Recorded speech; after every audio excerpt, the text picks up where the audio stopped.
Welcome back, everybody. Now, if you tuned in last week, you'll know what's going on. And if you didn't, let me give you the rundown of what is. This is a rickety old JCB, and this is a faded old Merlot telehandler. Now, the reason we've got these is because we're going to be doing a house build, and we need these to do it. But we can't afford new, so we found some of the cheapest, roughest ones out there to fix up. And this week, we've decided to spruce up the old digger. So the first job we're going to make a start on is our leakage issue, because this front ram here is absolutely pouring out and we're leaving a snail trail everywhere we go, despite John having rammed a rag in the front there. But you can see just how bad the leak is by how much is all over the front. But to get to it, we've got to take this mat out. So while John gets on with that, I'm going to make a start on the cab. I think we found one of the issues straight away. So the old wiper motor doesn't work, and when I pulled the mat out, you can see not only has it started chafing through there and it's a bit green, but that there, well, I think that's safe to say that's why it's not working. Oh, that'll be why it doesn't work. It's not plugged in. As well as the broken wires. I think it might have had this issue for a while, John. What, the leak? Look at that rag down there. It is like a swimming pool of oil. All I'm hoping is the ram's not damaged. How old is this vehicle? 2004, so 21 years old. I'm guessing these have probably never been off. So you're ready for how much grime. Oh, look at that. Oh, that is nasty. That is. Look at all the hair. Ugh. Look over the back there as well. What even is that? I don't know, but I was saying, the only thing is when you do things like this, it's like doing a house. When you start taking things off, it just gets worse and worse, and where do you stop? Is anyone else a total weirdo like me though and actually loves cleaning up stuff like this? But the good news is we've actually found out why the 2-speed tracking doesn't work, because just down by here, this is the wire that's supposed to connect it. Oh,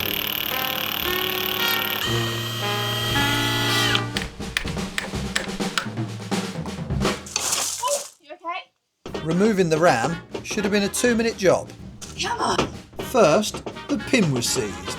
Get off your mother. And then we couldn't get it past the tracks. After a lot of choice words, we still can't get the ram out. It's room for plan B. Which was to remove the tracks and let us drop the pin out. Yeah, you good? Yep, the same pin that's now clear of the tracks. It's a good job I got the general here.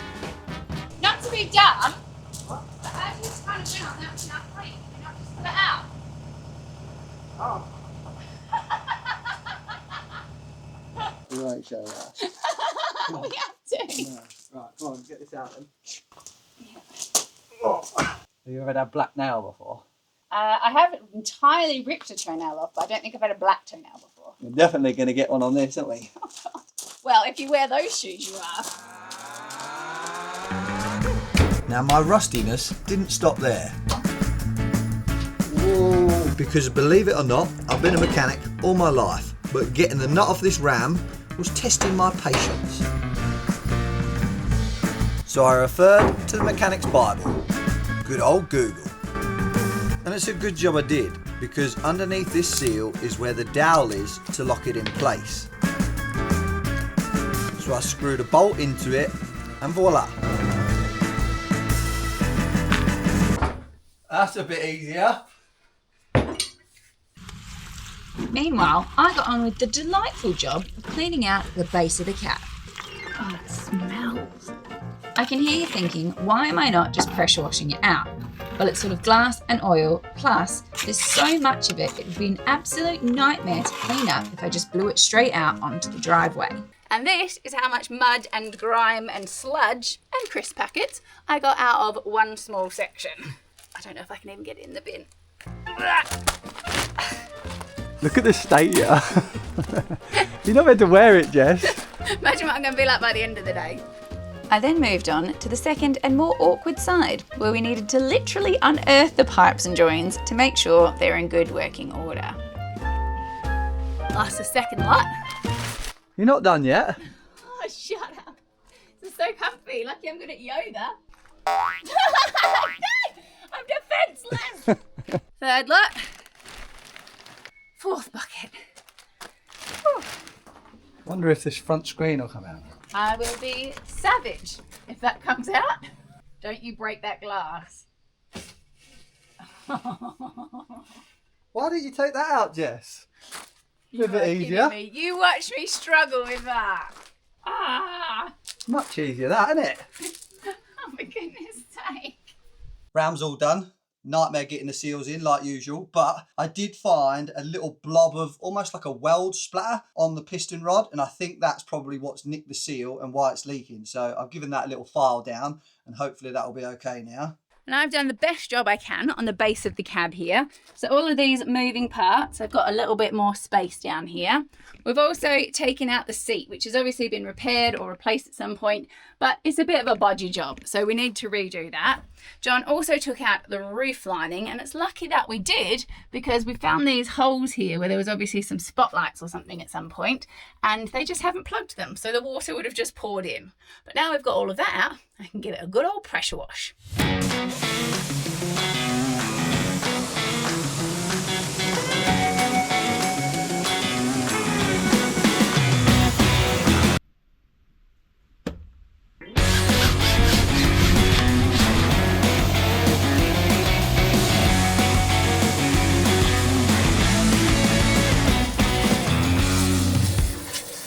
I bet you wish that day you met me, you'd have just given up there and then, eh?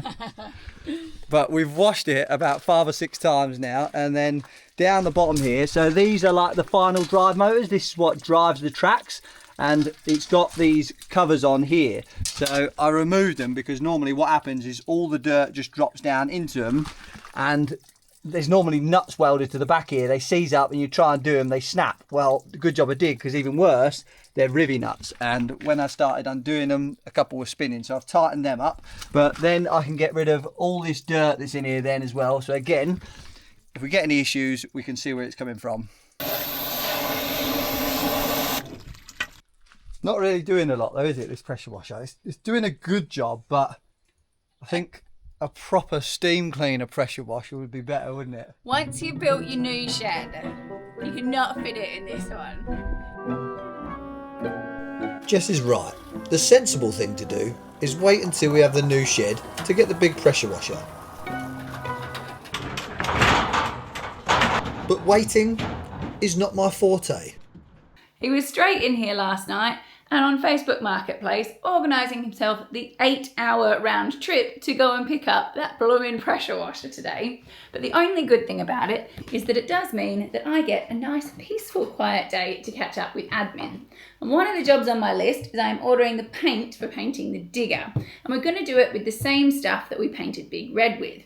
And when you first go on their website, it pops up with this first time buyer deal and offers you 5% off.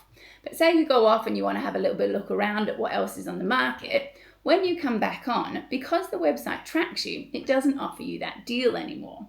Now, sometimes you can get around this by clearing your browsing history, but that doesn't work with all websites. And that's where Surfshark, the sponsor of this week's video, saves the day. Because it's a virtual private network, it means that nothing you do online can be tracked or linked to your personal information, which not only helps to keep you safe, but also means that all those first-time buyer deals are always available.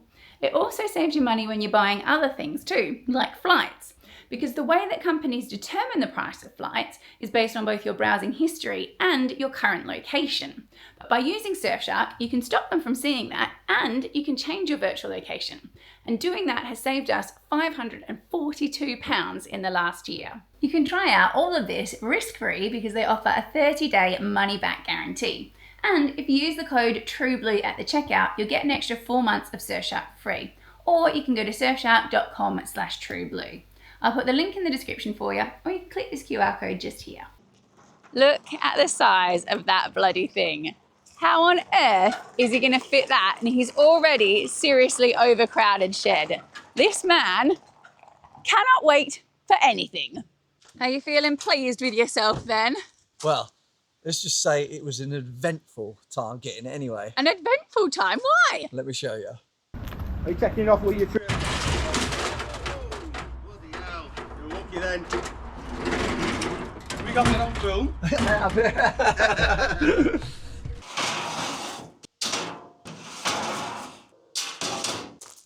Dumb ways to die. Choosing John as your boyfriend. You get to the front there. Well, if it rolls back, and I'm just squashing over. I'm chivalrous. That's right. What does that mean for me to hold on to? Can I put my hands in here? Hold on there. Woo! You need to be holding it. Ah!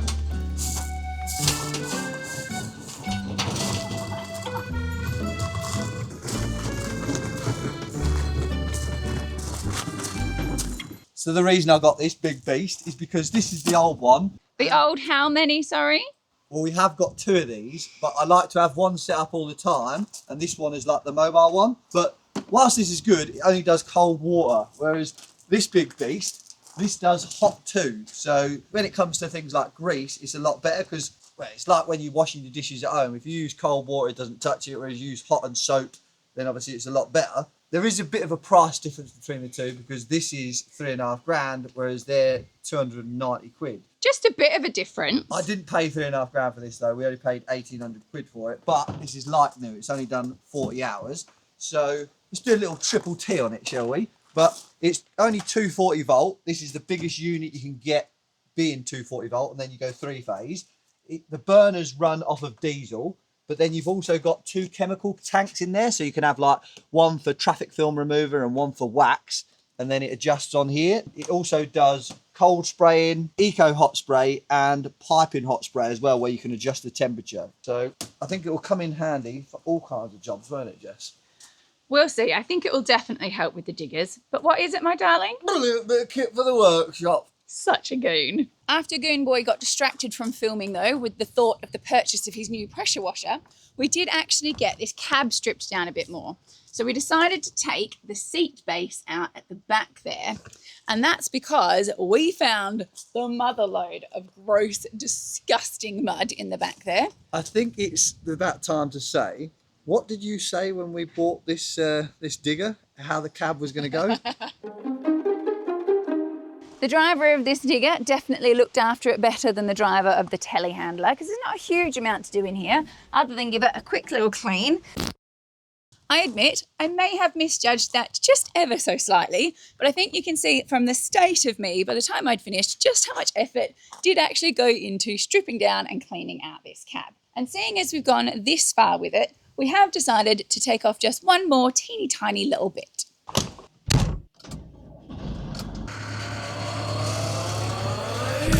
Tall boys and pissy pants, come in. Say again? Are we ready for lift pissy pants? Indeed. Some new radios for me! Well, they're old radios. My mum and dad had them laying about. Come down a bit, you're going super high. Right, what you have to do is you have to hold the cab as well. Bloody heavy, okay, go on. Trust me, you won't have the weight of it. The telehandler's doing all that.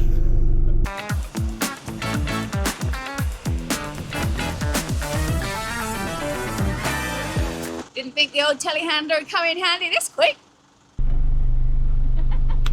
Team telehandler. But where are we going to put it? I think in front of the bucket. Probably should have figured this bit out first. I don't know whether to put it on a pallet. I'll get you a pallet. Yeah, let's get a pallet. Do you need a telehandler for the pallet? Don't need a telehandler. Got these. I can be on it all the time now. No private toilet breaks from now on. Your grave may be getting dug sooner, however. We got a digger for that. Common theme in this video, we're going for plan B. John is going to turn the digger and then we can just stretch out over the top of it with the telehandler.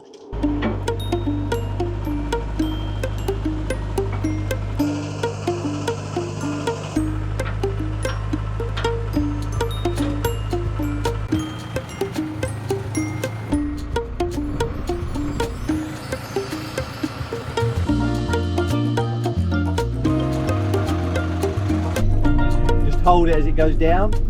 Okay. The eagle has landed. These are going to be fun, these. Just check to make sure it's secure before we take the straps off. No, give it a rock, you plank. I realised that after. No, no! Are we going to unstrap it? Unstrap, yes, unstrap. Said that last night. She can't be saying that now.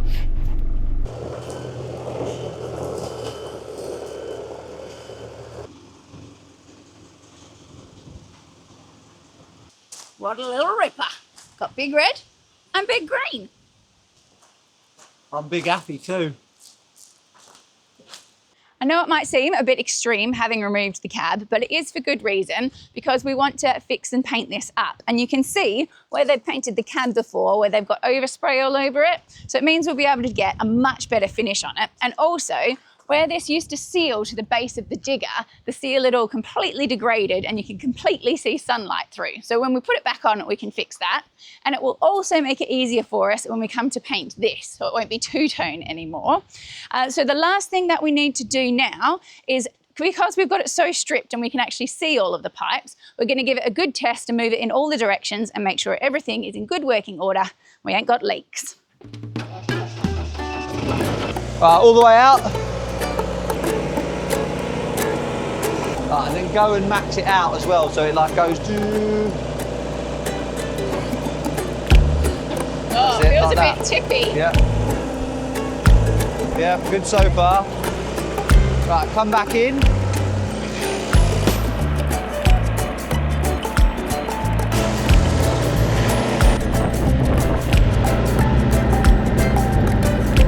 Right, I just want to check that ram.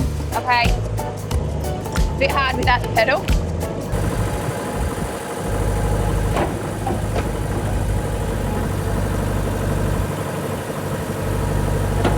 Perfect, eh? Bone dry. Right. Okay, spin around, yeah? Yeah, you can do. Whee. I think she's just playing now.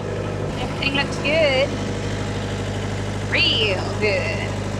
I'm spinning around, move out of my way.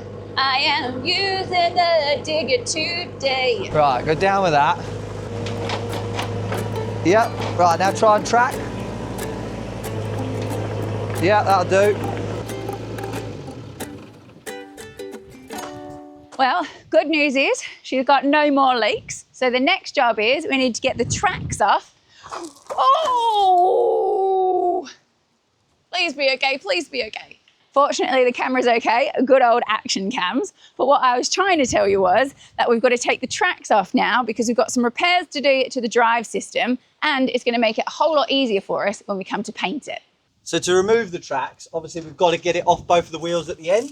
So what you do is you remove the little bung in here. Now there's a piston inside here, and when you put grease through this bung on the end here, it pushes the piston out, which pushes this idler wheel out, which obviously tensions the track. So to remove it, you obviously got to do the opposite. So we're just going to remove this bung in the end here, that one there, and then we've got to push that idler wheel forward. It'll pump all the grease out, then we can get it off. So there's loads of ways you can do that, but because I've got the old Porter Power Pack and Jess reckons I don't use tools enough, it's getting used. See it slackening off? That wheel going back in. So just start it up and track this track, yeah? Yep. Go forward, yeah?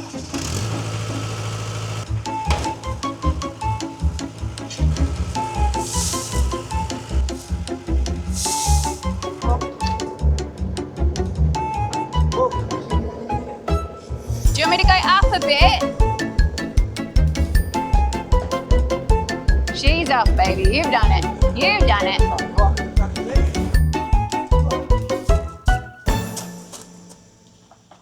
I'm not looking forward to putting them back on.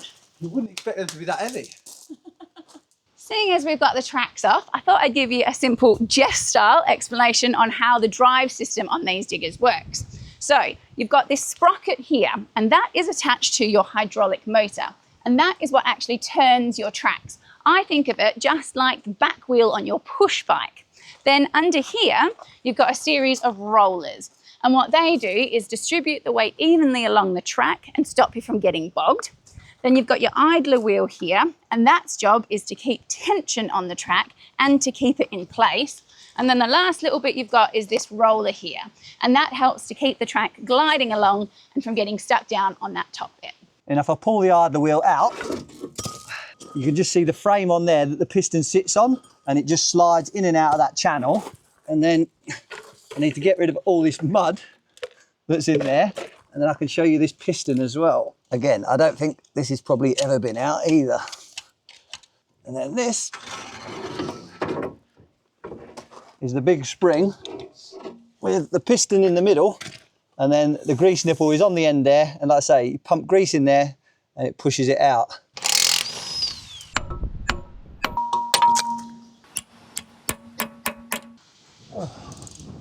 Tight.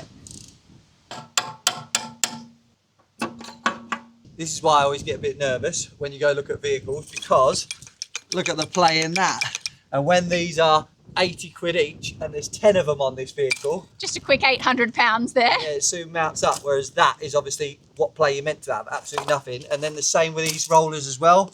That one's absolutely goose. But the good news is there's no other faults that we found that we didn't know about when we looked at the vehicle. So we need to get all that put back together. But we're going to leave you guys there for this week because it is a bit too much to get done in just this one video. We've still got to repair all of the boom, all of the buckets, paint it, and the slight job of, putting it back together. So we'll look forward to seeing you guys next week. And don't forget about that Surfshark link in the description.